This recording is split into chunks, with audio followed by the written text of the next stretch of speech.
So you're a fearful avoidant and you want to learn how to become that girl. Well, you are in luck because I also was a fearful avoidant, and today I'm going to be sharing with you some tricks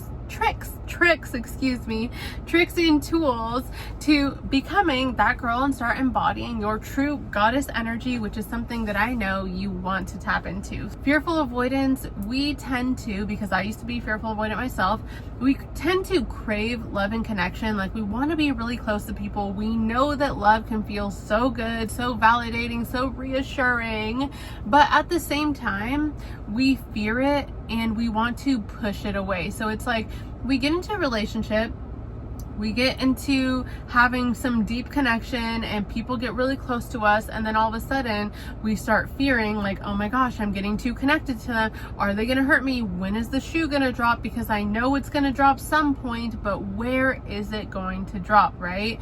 And so this causes you to sabotage relationships, maybe become volatile, or just find other ways of sabotaging the connection over time. And you can reflect on these moments and you can say, like, I don't want to be that way, right? Because you're not embodying that girl energy when you're constantly doing this push-pull.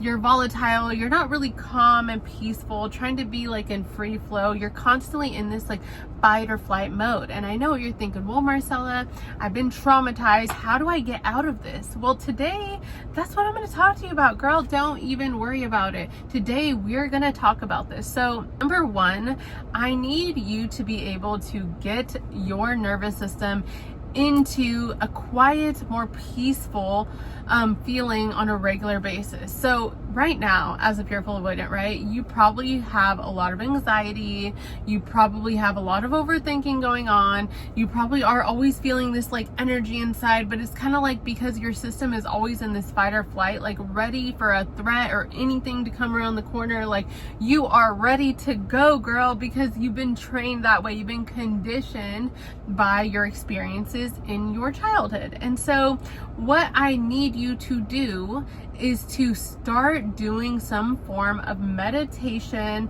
whether that be 20 minutes in the morning or in the evening or sometime throughout your day, where you are just meditating or you are just being, meaning you're not thinking, you're not doing anything, you're just sitting there, just breathing and just being for 20 minutes, whatever that is.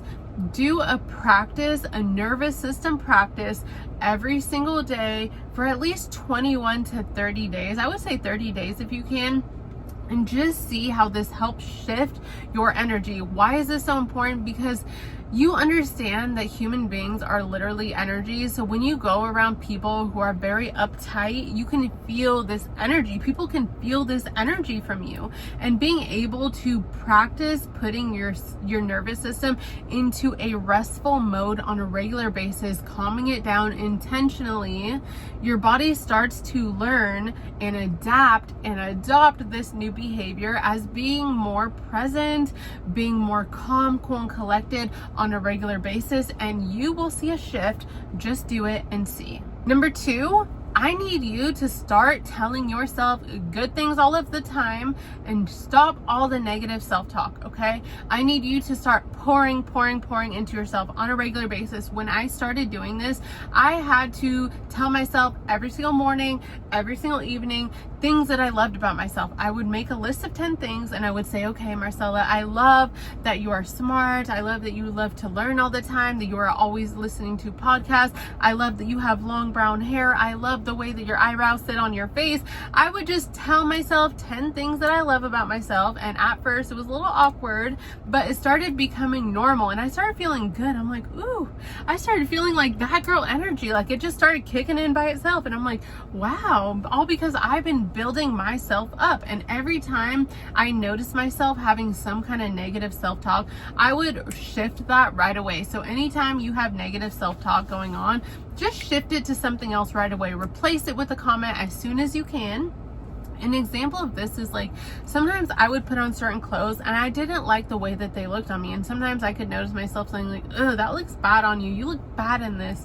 And immediately I would shift this to, these clothes don't suit my body the way that I want them to, but that's okay because I'm going to put on something else that does suit my body. and that's okay. So you see what I mean? Like, I don't want to be giving myself any negativity at all. I'm only building myself up, and then if I hear negative self-talk, I'm going to correct it immediately. The reason why this is so important, pouring into yourself, giving yourself validation, reassurance, is because when you start giving this to yourself, you don't look for it outside. You don't care what other people are thinking. You don't care if they like your outfit, your lipstick, your hair, your this, your that, because you like it, right? I already validated myself. That's all I need. I'm feeling good. I'm feeling wonderful. And you start realizing that every person is for themselves. They have their own opinion. I have my own opinion. What I think a beautiful woman is, they might think is completely different. Their opinion of a beautiful woman might be something else. Just like my opinion of a good mother or a good housewife could be something completely different than what their opinion is, right? Understand that other people's opinions do not matter. There's no right, there's no wrong. There's nobody that's going to be right. We're all on the same exact page. But the point being is that you are your own individual self, and just do what's best for you, because that is how you're going to embody that girl energy. And number 3, I want you to understand that the law of detachment is super important. I know this is very tricky being a fearful avoidant, right? Because fearful avoidants tend to have a lot of fear around any kind of disconnection. So when I talk about detachment, right, this means not being super like enclosed in on when somebody's gonna text you all day, or when somebody's gonna give you that phone call, or plan the date, or give you a little bit of validation, or just, you know, anything really. It's really being detached from these things, just living your life for you, and knowing that if something happens, that is amazing, and if something doesn't happen, cool, I was never attached to it because I always have a plan B. Okay, cool. If we have a plan today, let's say 4 p.m. and I'm looking forward to it, that's all fine and dandy, but let's say it falls through. Amazing. This is a great time for me to work on my journaling, to work on myself, to give myself some time to go on a nice walk, or go to the store and buy flowers, or do something I've been looking forward to doing. Amazing. Because you have a life, right? You have a life. And so when somebody doesn't text or call you, awesome, because I'm busy anyways. Start getting busy with yourself. Do you understand? Start thinking, what color do I want to paint my nails next? When is my next manicure? When is my next skincare routine? What can I do to upgrade my eyebrows? What kind of makeup routine can I look into next? How can I always be upgrading myself? This is literally that girl energy. And you see, you become detached automatically from all the circumstances, trying to control people, texting, calling you, planning dates, because literally you are super busy with yourself. And the way you get busy with yourself is by constantly trying to become better. Okay, I can take a walk, I can do a workout, I can do this, I can do that, I can invest in this skincare, because now you're like, okay, I got dressed for the day, let me do my makeup, right? So you're too busy to even think about anybody or anything. All right, I need to think, what am I gonna have for breakfast? What am I gonna do my nails next? I like this design. Let me look on Pinterest.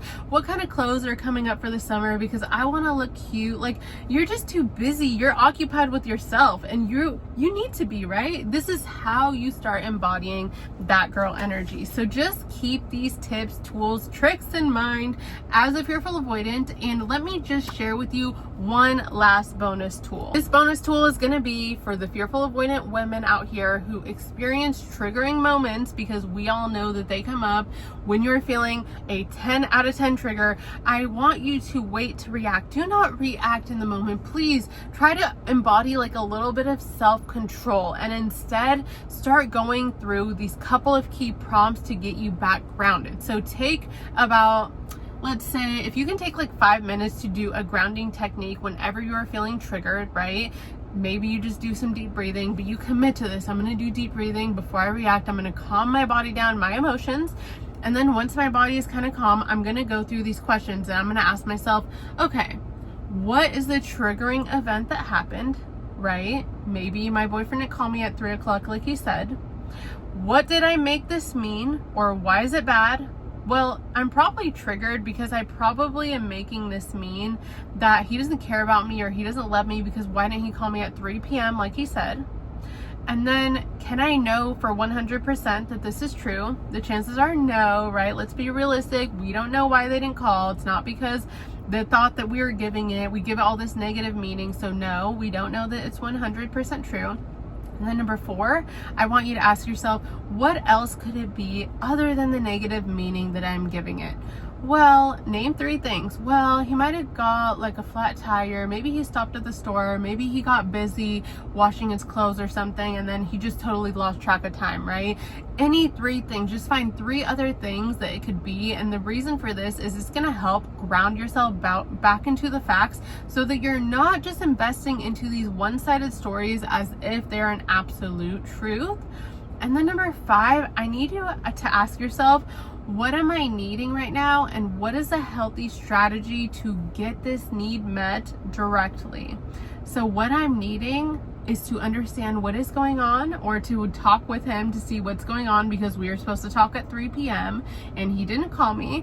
So a healthy strategy to get this need met, and very quickly, would be for me to call him and ask him how he's doing. Is everything okay, right? Leave the volatility, leave the negative tone, all that, throw it out the window.